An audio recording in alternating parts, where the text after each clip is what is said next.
Welcome back to Soumya Kannada channel. ನಾನು ನಿಮ್ಮ ಸೌಮ್ಯ. Friends, ಇವತ್ತಿನ ದಿನಗಳಲ್ಲಿ ವಯಸ್ಸಿನ ಭೇದವಿಲ್ಲದೆ ಕಾಡ್ತಾ ಇರೋ ಅತಿ ದೊಡ್ಡ ಸಮಸ್ಯೆ ಅಂದರೆ ಅದು ರಕ್ತದೊತ್ತಡ, ಅಥವಾ ನಾವು ಸಾಮಾನ್ಯವಾಗಿ ಕರೆಯೋ ಹೈ BP. ಇದನ್ನೇ ಡಾಕ್ಟರ್ ಸೈಲೆಂಟ್ ಕಿಲ್ಲರ್ ಅಂತ ಸಹ ಹೇಳ್ತಾರೆ. ಯಾಕೆ ಅಂದರೆ ನಮಗೆ ಗೊತ್ತಿಲ್ಲದ ಹಾಗೆ ಇದು ನಮ್ಮ ದೇಹದೊಳಗೆ ದೊಡ್ಡ ಮಟ್ಟದ ಹಾನಿ ಮಾಡ್ತಾ ಇರುತ್ತೆ. BP ಬಂದ ತಕ್ಷಣ ಗಾಬರಿಯಾಗಿ ಜೀವನ ಪೂರ್ತಿ ನಾವು ಮಾತ್ರೆ ನುಂಗಬೇಕಲ್ಲ ಅಂತ ಚಿಂತೆ ಮಾಡೋದು ಸಹಜನೇ. ಆದರೆ ನಮ್ಮ ಆಯುರ್ವೇದದಲ್ಲಿ ಇದಕ್ಕೆ ತುಂಬಾ ಸರಳ ಮತ್ತು ಅಷ್ಟೇ ಪರಿಣಾಮಕಾರಿ ಪರಿಹಾರಗಳಿವೆ. ಇವತ್ತಿನ ವಿಡಿಯೋನಲ್ಲಿ ನಾವು ಡಾಕ್ಟರ್ಗಳು ಸೂಚಿಸಿರುವಂತಹ ಹಾಗೆಯೇ ಮನೆಯಲ್ಲೇ ಮಾಡ್ಕೊಬೋದಾದಂತಹ ಕಷಾಯಗಳು, ಹಾಗೆಯೇ ನಾವು ಪಾಲಿಸಬೇಕಾದ ಜೀವನ ಶೈಲಿಯಲ್ಲಿ ಚಿನ್ನ ಬದಲಾವಣೆಗಳ ಬಗ್ಗೆ ನಾವು ಸಂಪೂರ್ಣವಾಗಿ ಇವತ್ತು ನಾವು ತಿಳಿಯೋಣ. ಮುಖ್ಯವಾಗಿ ಈ ವಿಡಿಯೋನಲ್ಲಿ ನಾವು 4 ವಿಷಯದ ಬಗ್ಗೆ ನಾನು ಹೇಳ್ತಾ ಇದ್ದೀನಿ. ಅದೇನು ಅಂದರೆ BP ಬರಲು ನಿಜವಾದ ಕಾರಣಗಳಾದರೂ ಏನು, BP ಬಂದಾಗ ಲಕ್ಷಣಗಳು ಹೇಗಿರುತ್ತೆ, BP ಕಂಟ್ರೋಲ್ ಮಾಡೋದಕ್ಕೆ ಬೆಸ್ಟ್ ಕಷಾಯಗಳಾದರೂ ಯಾವುದು, ಅಡುಗೆ ಮನೆಯಲ್ಲೇ ಸಿಗೋ ಸಾಂಬಾರು ಪದಾರ್ಥಗಳಿಂದ ಮಾಡಬಹುದಾದ ಮನೆಮದ್ದುಗಳಾದರೂ ಯಾವುದು, BP ಬರದಂತೆ ನಾವು ತಡೆಯೋಕ್ಕೆ ಸಿಂಪಲ್ ಲೈಫ್ ಸ್ಟೈಲ್ ಟಿಪ್ಸ್ನ ನಾನು ಹೇಳ್ತಾ ಇದ್ದೀನಿ.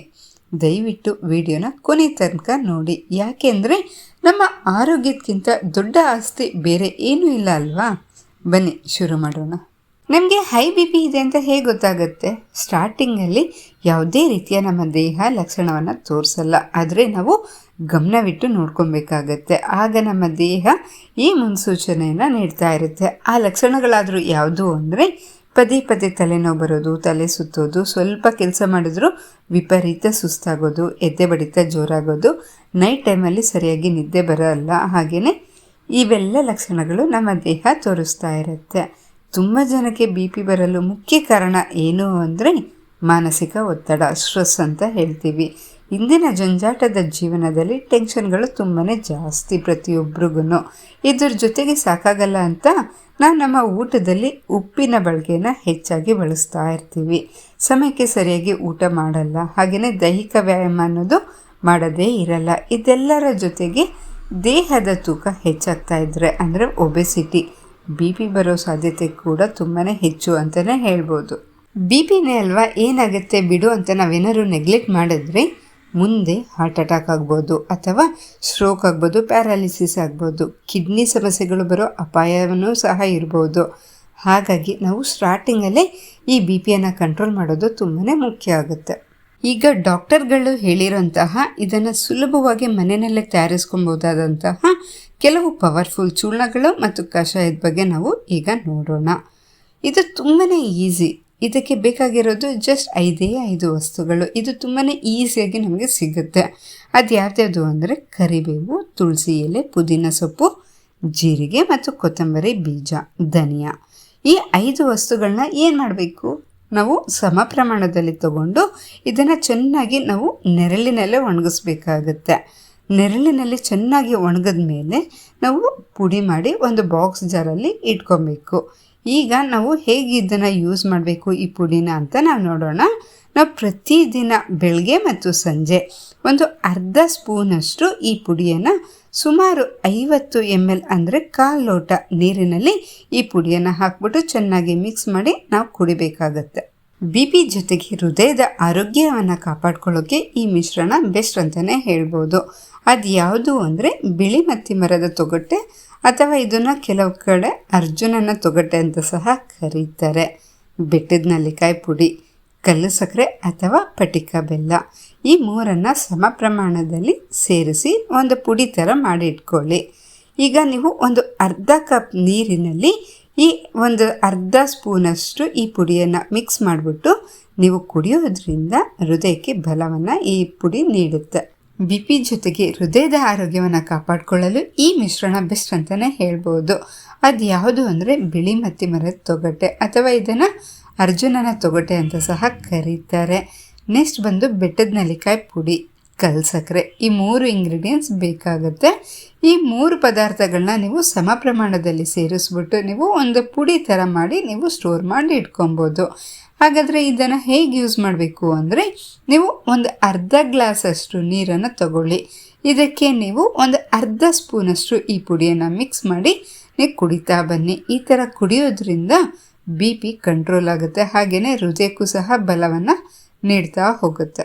ನಿಮಗೆ ಏನಾದರೂ ಟೆನ್ಷನ್ ಅಥವಾ ಸ್ಟ್ರೆಸ್ ತುಂಬಾ ಜಾಸ್ತಿ ಇದ್ದಾಗ ನಾನೀಗ ಹೇಳೋ ಟೀಯನ್ನು ಒಂದು ಸಲ ಮಾಡ್ಕೊಂಡು ಕುಡೀರಿ. ತುಂಬ ಬೇಗನೆ ಸ್ಟ್ರೆಸ್ ಫ್ರೀಯನ್ನು ಮಾಡ್ಕೊಬೋದು. ಹಾಗಾದರೆ ಆ ಟೀಗೆ ಬೇಕಾದ ಇಂಗ್ರೀಡಿಯೆಂಟ್ಸ್ ಹೇಗೆ, ಅದನ್ನು ಹೇಗೆ ನಾವು ಮಾಡ್ಕೊಳ್ಳೋದು ತಿಳ್ಕೊಂಬರೋಣ ಬನ್ನಿ. ಫಸ್ಟ್ ಇದಕ್ಕೆ ಬೇಕಾದ ಇಂಗ್ರೀಡಿಯೆಂಟ್ಸ್ ಬಂದು ಅರ್ಜುನ ತೊಗಟೆ ಪುಡಿ, ಅಶ್ವಗಂಧ, ಒಂದಲ್ಗ, ಕೆಲ ಕಡೆ ಇದನ್ನು ಬ್ರಾಹ್ಮಿ ಸೊಪ್ಪು ಅಂತ ಸಹ ಕರೀತಾರೆ. ಲಾಸ್ಟ್ ಇಂಗ್ರೀಡಿಯೆಂಟ್ ಬಂದು ಜಟಮಾಂಸಿ. ಈ 4 ಮೂಲಿಕೆಗಳ ಪುಡಿಯನ್ನು ನಾವು ಸಮನಾಗಿ ಮಿಕ್ಸ್ ಮಾಡಿ ಒಂದು ಬಾಕ್ಸ್ನಲ್ಲಿ ನಾವು ಸ್ಟೋರ್ ಮಾಡಿ ಇಟ್ಕೊಬೋದು. ನಮ್ಗೆ ಯಾವಾಗ ಬೇಕು ಅನಿಸುತ್ತೋ ಆವಾಗ ನಾವು ಟೀ ಥರ ನಾವು ಯೂಸ್ ಮಾಡ್ಕೊಬೋದು. ಇದನ್ನು ಹೇಗೆ ಯೂಸ್ ಮಾಡೋದು ಅಂದರೆ, ಒಂದು ಗ್ಲಾಸ್ ನೀರಿಗೆ ಸ್ವಲ್ಪ ಈ ಪುಡಿಯನ್ನು ಹಾಕ್ಬಿಟ್ಟು ನಾವು ಹೇಗೆ ಟೀನ ಚೆನ್ನಾಗಿ ಕಾಯಿಸ್ತೀವೋ ಅದೇ ಥರ ಇದನ್ನು ಸಹ ಚೆನ್ನಾಗಿ ಕಾಯಿಸ್ಬೇಕಾಗತ್ತೆ. ಆಮೇಲೆ ಫಿಲ್ಟ್ರ್ ಮಾಡಿ ಇದಕ್ಕೆ ಸ್ವಲ್ಪ ಕಲ್ ಸಕ್ಕರೆಯನ್ನು ಸೇರಿಸಿ ಬೇಕಿದ್ರೆ ಕುಡಿಬೋದು, ಇಲ್ಲ ನಾವು ಹಾಗೆ ಕುಡಿತೀವಿ ಅಂದರೂ ಆಗೋನು ಸಹ ಕುಡಿಬೋದು. ಈ ಥರ ಕುಡಿಯೋದ್ರಿಂದ ತುಂಬ ಬೇಗನೆ ಸ್ಟ್ರೆಸ್ ಫ್ರೀ ಆಗ್ಬೋದು, ಹಾಗೆಯೇ ಮನಸ್ಸನ್ನು ಶಾಂತವಾಗಿಡಲು ತುಂಬಾ ಹೆಲ್ಪ್ ಮಾಡುತ್ತೆ. ಇನ್ನೊಂದು ಶಕ್ತಿಯುತವಾದ ಮದ್ದು ಅಂದರೆ ಅದು ಅರ್ಜುನ, ಅಶ್ವಗಂಧ, ಸರ್ಪಗಂಧ ಮತ್ತು ಅಮೃತ ಬಳ್ಳಿಯ ಸತ್ವ. ಇವುಗಳ ಮಿಶ್ರಣವನ್ನು ಕೇವಲ ಒಂದು ಚಿಟಿಕೆ ಅಂದರೆ 1 ಗ್ರಾಮ್ ಪ್ರಮಾಣದಲ್ಲಿ ಒಂದು ಅರ್ಧ ಕಪ್ ಹಾಲಿನ ಜೊತೆಗೆ ತಗೊಬೇಕಾಗತ್ತೆ.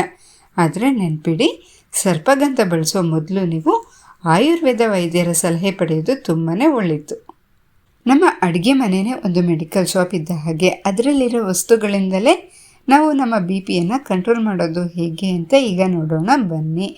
ಪ್ರತಿನಿತ್ಯ ನಾವು 5 ml ಅಷ್ಟು ಹಸಿ ಈರುಳ್ಳಿ ರಸ, ಹಾಗೆಯೇ 5 ml ಅಷ್ಟು ಜೇನುತುಪ್ಪ, ಅಂದರೆ ಸಮ ಪ್ರಮಾಣದಲ್ಲಿ ಈ 2 ಈರುಳ್ಳಿ ಮತ್ತು ಜೇನುತುಪ್ಪವನ್ನು ನಾವು ಮಿಕ್ಸ್ ಮಾಡಿ ಪ್ರತಿನಿತ್ಯ ತಗೊಳ್ಳೋದ್ರಿಂದ ತುಂಬ ಬೇಗನೆ ನಾವು ನಮ್ಮ BPಯನ್ನು ಕಂಟ್ರೋಲ್ ಮಾಡ್ಕೊಬೋದು. ಇದಕ್ಕೆ ಬೇಕಿದ್ರೆ ನಾವು ಸ್ವಲ್ಪ ಸಕ್ಕರೆಯನ್ನು ಸಹ ಸೇರಿಸ್ಕೊಬೋದು.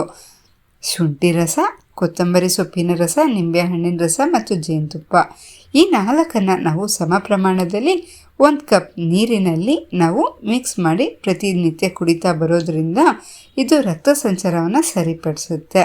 ಇದು ತುಂಬಾ ಎಫೆಕ್ಟಿವ್. ಅದೇನು ಅಂದರೆ ಫ್ರೆಶ್ ಬೀಟ್ರೂಟ್ ರಸ ಒಂದು 30 ml ಅಷ್ಟು ನಾವು ತಗೊಂಡು ಇದಕ್ಕೆ ಬೇಕಿರೋ 1 ಸ್ಪೂನಷ್ಟು ಜೇನುತುಪ್ಪವನ್ನು ಸೇರಿಸಿ ಕುಡಿತಾ ಬರ್ಬೋದು. ತುಂಬಾ ಎಫೆಕ್ಟಿವ್ ಆಗಿರುತ್ತೆ, BP ಕಂಟ್ರೋಲ್ ಮಾಡುತ್ತೆ ತುಂಬ ಬೇಗನೆ. ಇದು 4ನೇದು ಬಂದ್ಬಿಟ್ಟು ತುಂಬಾ ವಿಭಿನ್ನವಾಗಿದೆ, ಬಟ್ ಆದರೆ ತುಂಬಾ ಎಫೆಕ್ಟಿವ್. ಅದು ಏನು ಅಂತ ನೋಡೋಣ ಬನ್ನಿ. 1/4 ಕಪ್ಪಷ್ಟು ನಾವು ಸಿಹಿ ಮೊಸರನ್ನು ತಗೊಬೇಕಾಗತ್ತೆ. ಇದಕ್ಕೆ ನಾವು 2ರಿಂದ 3 ಎಸಳನ್ನು ಬೆಳ್ಳುಳ್ಳಿಯನ್ನು ಜಜ್ಜಿಬಿಟ್ಟು ಹಾಕಬೇಕು. ಇದನ್ನು ಹಾಗೆ ಒಂದು 2 ಗಂಟೆಗಳ ಕಾಲ ಚೆನ್ನಾಗಿ ನೆನೆಸಬೇಕು. ಆಮೇಲೆ ಆ ಬೆಳ್ಳುಳ್ಳಿಯನ್ನು ಅಗೆದು ನಾವು ತಿನ್ನಬೇಕಾಗತ್ತೆ. ಮೊಸರನ್ನು ಕುಡಿತಾ ಬನ್ನಿ. ಈ ಥರ ನೀವು ಪ್ರತಿನಿತ್ಯ ಮಾಡೋದ್ರಿಂದ ಇದು ಕೊಲೆಸ್ಟ್ರಾಲ್ ಮತ್ತು BP ಎರಡಕ್ಕೂ ರಾಮಬಾಣ ಅಂತಲೇ ಹೇಳ್ಬೋದು. ರಾತ್ರಿ ನೀವು 1 ಸ್ಪೂನಷ್ಟು ಮೆಂತೆ ಕಣ್ಣ ನೀರಿನಲ್ಲಿ ನೆನೆಸಿಡಿ. ಮಾರ್ನಿಂಗ್ ಎದ್ದ ತಕ್ಷಣ ಆ ನೀರನ್ನು ಕುಡೀರಿ.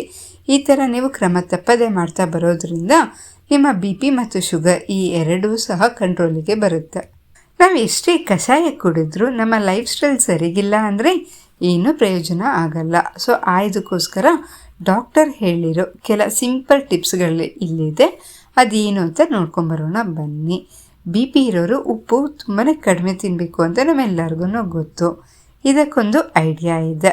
ಅಡುಗೆ ಮಾಡಬೇಕಾದ್ರೆ ನೀವು ಪಲ್ಯಕ್ಕಾಗಲಿ ಸಾರಿಗಾಗಲಿ ಉಪ್ಪನ್ನು ಹಾಕಕ್ಕೆ ಹೋಗಬೇಡಿ. ನೀವು ಊಟ ತಿನ್ನಬೇಕಾದ್ರೆ ಆ ಟೈಮಲ್ಲಿ ನಿಮ್ಮ ತಟ್ಟೆಯಲ್ಲಿರೋ ಅಡುಗೆಗೆ ಅದರ ಮೇಲೆ ಸ್ವಲ್ಪ ಸ್ವಲ್ಪ ಉಪ್ಪನ್ನು ಉದುರಿಸ್ಕೊಳ್ಳಿ, ಅಂದರೆ ಸ್ಪ್ರಿಂಕಲ್ ಮಾಡ್ಕೊಳ್ಳಿ. ಈ ಥರ ಮಾಡಿದರೆ ನಿಮಗೆ ನಾಲಿಗೆಗೆ ಉಪ್ಪಿನ ರುಚಿ ಸಹ ಸಿಗುತ್ತೆ, ಆದರೆ ಹೊಟ್ಟೆಗೆ ಹೋಗೋ ಉಪ್ಪಿನ ಪ್ರಮಾಣ ತುಂಬಾ ಕಡಿಮೆ ಆಗುತ್ತೆ. ಟ್ರೈ ಮಾಡಿ ನೋಡಿ. ಸ್ಮೋಕಿಂಗ್, ಆಲ್ಕೋಹಾಲ್ ಅಭ್ಯಾಸ ಇದ್ದರೆ ಇದು BPಯನ್ನು ವಿಪರೀತ ಹೆಚ್ಚಿಸುತ್ತೆ. ಇದರಿಂದ ದಯವಿಟ್ಟು ಈ ಅಭ್ಯಾಸ ಇದ್ದರೆ ದಯವಿಟ್ಟು ಇವತ್ತೇ ಬಿಟ್ಬಿಡಿ. ಒಳ್ಳೆ ಆಹಾರ ಮತ್ತು ಅರ್ಧ ಗಂಟೆ ಪ್ರತಿನಿತ್ಯ ನೀವು ವಾಕಿಂಗ್ ಮಾಡಿ ನೀವು ತೂಕ ಇಳಿಸ್ಕೊಂಡ್ರೆ ನಿಮ್ಮ BP ತಾನಾಗಿಯೇ ನಾರ್ಮಲಿಗೆ ಬರುತ್ತೆ.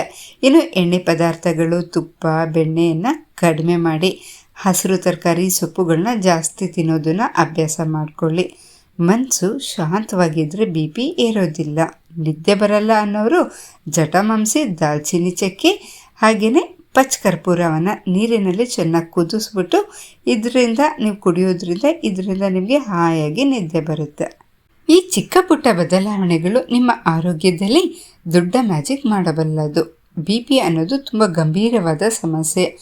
ಇದರಿಂದ ನೀವು ಆಗಾಗ BP ಚೆಕ್ ಮಾಡಿಸ್ಕೊತಾ ಇರಿ. ಅಗತ್ಯವಿದ್ದರೆ ನೀವು ಆಯುರ್ವೇದ ವೈದ್ಯರ ಸಲಹೆ ಮೇರೆಗೆ ನೀವು ಚಂದ್ರಪ್ರಭಾವಟ ಅಥವಾ ಆರೋಗ್ಯವರ್ಧಿನಿ ಅನ್ನೋ ಮಾತ್ರೆಗಳನ್ನು ಕೂಡ ತಗೊಬಹುದು. ಈ ಮಾಹಿತಿ ನಿಮಗೆ ಯೂಸ್ಫುಲ್ ಆಗಿದೆ, ಇಷ್ಟ ಆಗಿದೆ ಅಂತ ಅಂದ್ಕೊತಾ ಇದ್ದೀನಿ. ಈ ಮಾಹಿತಿ ನಿಮಗೆ ಇಷ್ಟ ಆಗಿದರೆ ಪ್ಲೀಸ್ ಲೈಕ್ ಮಾಡಿ, ಹಾಗೆ ನಿಮ್ಮ ಫ್ರೆಂಡ್ಸ್ ಆ್ಯಂಡ್ ರಿಲೇಟಿವ್ಸ್ ಎಲ್ಲರಿಗೂ ಶೇರ್ ಮಾಡೋದನ್ನು ಮಾತ್ರ ಮರಿಬೇಡಿ.